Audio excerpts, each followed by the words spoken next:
Evangelho, sábado da 14ª semana do tempo comum. O Senhor esteja convosco, Ele está no meio de nós. Proclamação do Evangelho de Jesus Cristo segundo São Mateus. Glória a vós, Senhor.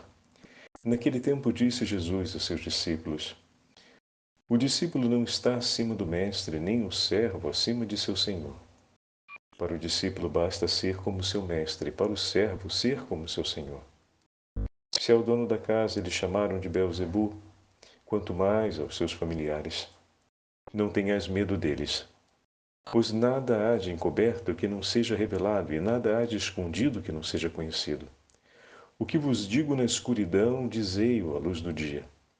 O que escutais ao pé do ouvido, proclamai-o sobre os tetos. Não tenhas medo daqueles que matam o corpo, mas não podem matar a alma. Pelo contrário, temei aquele que pode destruir a alma e o corpo no inferno. Não se vendem 2 pardais por algumas moedas? No entanto, nenhum deles cai no chão sem o consentimento do vosso Pai. Quanto a vós, até os cabelos da vossa cabeça estão todos contados. Não tenhas medo. Vós valeis mais do que muitos pardais. Portanto, todo aquele que se declarar a meu favor diante dos homens, também eu me declararei em favor dele diante do meu Pai que está nos céus. Aquele, porém, que me negar diante dos homens, também eu o negarei diante do meu Pai que está nos céus. Palavra da salvação. Glória a vós, Senhor. Sábado da 14ª semana do tempo comum, em nome do Pai, do Filho e do Espírito Santo. Amém. Queridos irmãos e irmãs, a Santa Liturgia nos entrega hoje a continuidade do 10º capítulo do Evangelho de São Mateus, juntamente com 3 memórias. Eu deixei para falar agora, para assim poder comentar cada uma delas de uma maneira mais sequenciada. A primeira, nós temos Santa Teresa de Jesus dos Andes, carmelita. Uma jovem que desde muito nova, para ser mais exato, desde o início da sua adolescência, viveu sempre fascinada por Jesus e o desejando ardentemente, até ter a possibilidade de ingressar na vida carmelita, quando alcançou a idade mínima para isso. E o Senhor, pouco depois, a chamou para junto de si no céu. Mas o que tem de belo entre a memória de Santa Teresa de Jesus dos Andes e o Evangelho de hoje? Repararam, queridos irmãos e irmãs, que Jesus fala aos seus discípulos: o discípulo não está acima do mestre, nem o servo acima do seu senhor. Para o discípulo basta ser como seu mestre. Pois bem, Santa Teresa de Jesus dos Andes queria desde muito jovem ser como Jesus, ter o seu coração de tal forma unido a Ele que pudesse permanecer todo o tempo de sua vida na sua companhia. Olha que santo desejo, meus irmãos, que não vem gerado sem a participação de muitas almas que rezaram por essa intenção e que foram na vida de Santa Teresa de Jesus dos Andes um sinal educador que a levou não apenas a ter um desejo, mas a amadurecer os gestos concretos, ou seja, as suas decisões pessoais, o exercício da sua liberdade na direção daquilo que o Senhor inspirava. E além, obviamente, de todos os santos da família carmelita, pois estamos falando de 1919, né, quando ela entra no mosteiro, então significa dizer que todos os santos precedentes a esse período na família carmelita já rezavam por elas, mas não apenas eles, também hoje nós temos uma segunda memória, que é a memória do rei Henrique II, quer dizer, imperador Henrique II, que viveu por volta do 1024 na região da Alemanha. Mas o que tem a ver uma realidade com a outra, Padre Fábio? Eis aqui o exemplo de um jovem, também o rei Henrique, desde muito pequeno, foi educado por seus pais. A vida religiosa, sua família e na história foi marcada pela presença de inúmeros servos de Deus, e hoje nós diríamos veneráveis. E dessa forma, para a gente ter uma ideia, o bispo de Ratisbona foi um daqueles que cuidou da sua formação. Estamos falando do 973. Desde muito jovem, o rei Henrique sempre desejou seguir o que Jesus ele propunha através do Evangelho e como ele via sendo vivido pelos seus familiares e também pelos seus educadores. Depois o Senhor lhe dá a graça de conhecer a sua esposa, Cuneguntes. É um nome diferente, mas para aquela época esses nomes eram bem comuns. E essa santa mulher, que também vinha de uma formação mais erudita, mas sobretudo acompanhada com grande firmeza de oração, formaram, assim como ontem nós celebramos Santa Zélia e São Luís, pais de Santa Teresinha do Menino Jesus, um casal que em tudo buscou viver o ensinamento do Evangelho. E se aplicaram inteiramente a isso durante o tempo de governo. Mas olha que interessante que eu queria trazer esse particular para vocês. Quando ainda era muito pequeno, Henrique II teve um sonho, em que nesse sonho lhe eram dito entre seis. Entre seis chegará o tempo. Bom, essa imagem lhe marcou. E ele então começa a se preparar, acreditando que o Senhor tinha lhe dado a possibilidade de saber que em 6 dias chegaria o tempo do seu encontro com Ele.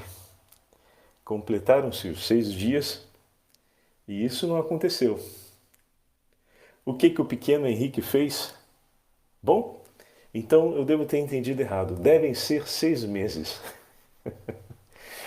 E por 6 meses ele se dedica à oração. Ele se dedica à penitência. E ele se dedica ainda a realizar sacrifícios. Olha, essas 3 palavrinhas que eu estou dizendo, hoje nós também temos a memória de Nossa Senhora Rosa Mística. E as 3 rosas que aparecem sobre o peito de Nossa Senhora, branca, vermelha e a dourada, falam a respeito da oração, do sacrifício e da penitência. Bom, 3 intenções do coração da Virgem Maria que nos foram entregues para que nós possamos seguir o itinerário da vida cristã, como bem sabemos, como a Santa Virgem foi falar depois, em 1917, aos pastorinhos em Fátima, e nós permanecemos: oração, sacrifício e penitência. 3 palavras que vão acompanhar a vida do Filho do Homem, 3 palavras que vão marcar a vida de nosso Senhor e dirão que Ele está endemoniado. Imagina como não perseguirão e farão todo tipo de coisa contra os seus servos, se fizeram assim com Ele. Mas essas 3 realidades foram escolhidas pelo jovem Henrique, que por 6 meses se dedicou a esses princípios na sua vida pessoal, já no 973. A aparição de Nossa Senhora Rosa Mística aconteceu em 1947. Eu estou fazendo essas conexões para que a gente possa perceber como é que não só o conteúdo, o tema que nos envolve no Evangelho está, veja, passando ao longo dos séculos, através do coração da Virgem Maria, sendo cuidado e entregue a cada um de nós para que nós possamos perseverar. Então já ali, esse jovem teve essa decisão. E acompanhado por aqueles que o instruíam, fez 6 meses marcados pela oração, pelo sacrifício, pela penitência, se preparando para o encontro com o Senhor. 973, um jovem com um desejo ardente de poder estar junto com Jesus. 1919, no Chile, então tá, primeiro caso na Alemanha, no Chile, uma jovem tem o desejo ardente de se unir a Jesus. e também ela se propõe a um itinerário de vida, de oração, de penitência, de sacrifício, de busca de comunhão com o Senhor. Senão através da pureza, através da penitência, como a Igreja nos propõe, como eu sempre repito, na oração de São Luís Gonzaga. Quando completaram-se os 6 meses, lá em 973, quando Henrique viveu, ele se deu conta que não chegou o momento da morte dele. Ele tinha feito 6 dias, fez 6 meses, bom, então o entre 6 devem ser 6 anos. E aí agora o mesmo propósito ele alarga por 6 anos na sua vida. Vocês estão percebendo?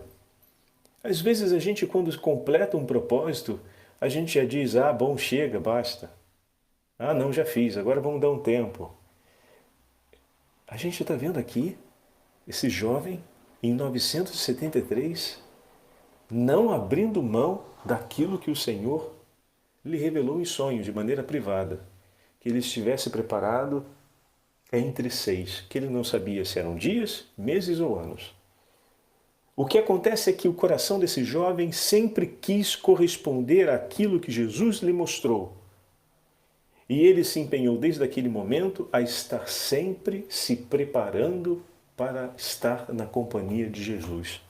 Fantástico! Esse testemunho é fantástico, porque fala a respeito do coração do discípulo que ama realmente o seu Senhor e que o deseja ardentemente. Meu irmão, minha irmã, nós somos chamados a viver assim. Vocês entendem agora? Porque em 1919, quando aquela jovem no Chile tem o desejo ardente de viver assim como o Senhor, nós temos um santo no céu que morreu no ano 1023, que desde 973 fazia-se um propósito forte de estar na companhia de Jesus.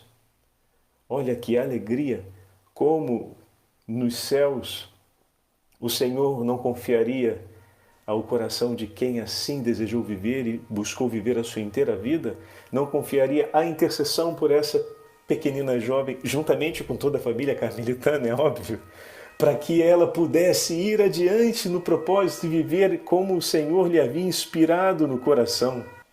Essa é a beleza da comunhão dos santos, percebem? Fantástico. E eles se dedicaram, cada um no seu tempo, cada um no seu momento histórico, a viver exatamente como o Senhor nos disse. E não tiveram medo.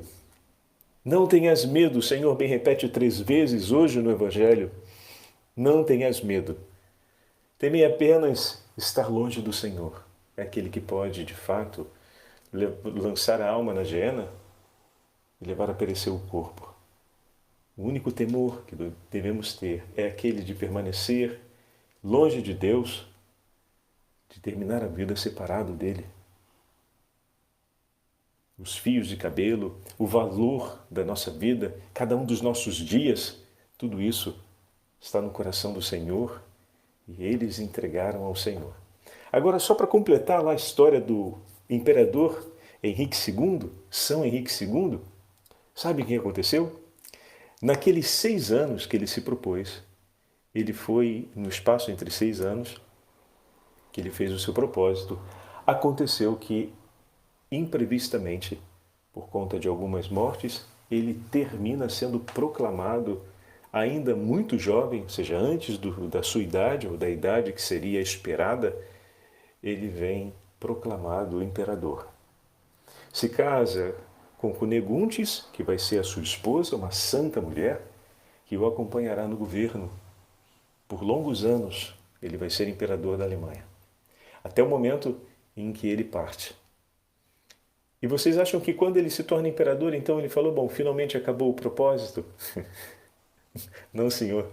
Ele agora com a sua esposa ao lado, porque para grandes missões o Senhor coloca sempre os seus servos ao nosso lado, os seus amigos ao nosso lado. Bendito o Senhor que lhe deu uma esposa que era uma íntima amiga sua. Cuneguntis, mais do que estar ao lado do imperador e amá-lo como esposa, ela era aquela que o ajudava sempre a estar em comunhão com Deus. Por detrás de um grande homem tem sempre uma grande, uma santa mulher. Essa frase se aplica verdadeiramente à vida desse casal, à vida desse imperador Henrique II da Alemanha. De maneira que quando ele completa os seus dias, a rainha faz um voto de viver seguindo a mendicância e entra para um mosteiro de irmãs, onde vai viver sob a obediência da abadesa até o último dia da vida dela. Um ano depois ela partiu para junto do seu marido. Então ela entra, entrega seus bens, corta os seus cabelos, veste o hábito monástico e vive o último ano, que ela não sabia, era o último ano da vida dela, ali, em recolhimento, para depois se unir a Henrique, seu amado esposo com quem ela caminhou por uma inteira vida, nos céus. Veja, meus irmãos, que maravilha! Como a vida, a história dos santos, confirma para a gente as alegrias e os desafios do Evangelho e nos inspiram a dizer: vem, vai, continua, vem para junto de nós, vai adiante, não desiste, segue em frente. Não negue o Senhor diante dos homens, porque Ele dará testemunho de nós. Os céus nos acompanham. A Virgem Maria, com o seu coração, nos conduz no itinerário da oração, do sacrifício e da penitência, em reparação pelos muitos e graves pecados, especialmente dos consagrados, como a aparição da Rosa Mística nos fala. Mas, ao mesmo tempo, a Santíssima Virgem Maria vai juntando, por amor ao coração de nosso Senhor, os seus filhos e educando-os no caminho da fé e da comunhão, de maneira que nós não caminhamos sozinhos, pois a nossa Santíssima Mãe nos acompanha e nos educa e junta nossos irmãos em oração em nosso favor. Por isso hoje, quando você fizer esse propósito para a sua família, para o seu matrimônio e também agora, no início da sua juventude, Senhor, eu quero ter um coração tão unido ao seu que eu não quero estar que jamais eu quero estar separado do Senhor. Quero estar sempre junto do Senhor. Quero que o meu coração e o seu estejam sempre unidos. Lembre-se de Santa Teresa de Jesus dos Andes e de Santo Henrique II, que tinham o mesmo propósito na juventude. Um o completou muito rápido, Santa Teresa de Jesus dos Andes. Outro seguiu uma vida inteira e foi oferecendo esse propósito. Os dois hoje estão na companhia de Jesus no céu. E lá eles estão rezando por ti e por mim, que aqui na terra estamos renovando esse propósito e abraçando esse compromisso. Assim como a Virgem Maria hoje nos cobre com seu manto, nos protege, nos conduz, também ao nosso lado vêm nossos irmãos a interceder por nós. Por isso repito aqui as palavras do Senhor para concluir a nossa meditação. Coragem, não tenhas medo. Nós valemos muito mais do que muitos pardais. A nossa vida e tudo o que nos pertence está nas mãos do Senhor. Empenhamos a nossa vida para dar testemunho de nosso Senhor aos homens. O Senhor esteja convosco, Ele está no meio de nós. Pela intercessão dos santos e santas de Deus e pela intercessão da soberana Rainha dos céus, Senhora dos anjos, a Beatíssima Virgem Maria, sob o título de Rosa Mística, abençoe-vos o Deus Todo-Poderoso, Pai, Filho e Espírito Santo. Amém.